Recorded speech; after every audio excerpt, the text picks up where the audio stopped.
Kurerikana arutwo acio mekumite mathako thukuru wa Kabarnetai thutha ucio nigo matuganire na mutino mathaini ma rucini handu haretwo iteni. Rigoga Lels na ikafry.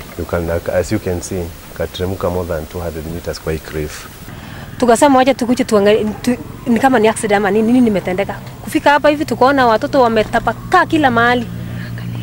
Kuteremka hii mteremko ya pande huu. Arutwo arĩa megukwĩtwo nĩ mbathi yothe moime 52 atatu ao nĩo matuganire na gĩkuũ. Wana shout wasaidiwe, lakini tulikuwa wachache kwa sababu area hii wakaachi wa area hii ni wachache. Kwa hivyo ni kuchukua wakati huu kuwasihi madriver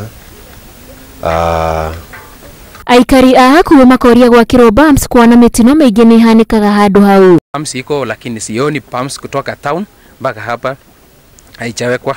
So naomba wenye wanahusika katika national government na county government watusaidie kuweka hizo pumps na kuweka hiyo wall. Arutwo arĩa magurarire maramũkĩra ũrigitani thibitarĩ-inĩ cia St. Luke's na Baringo Referral. Ngĩribotera Inooro TV, njĩtagwo Wanjikũ wa Kimani.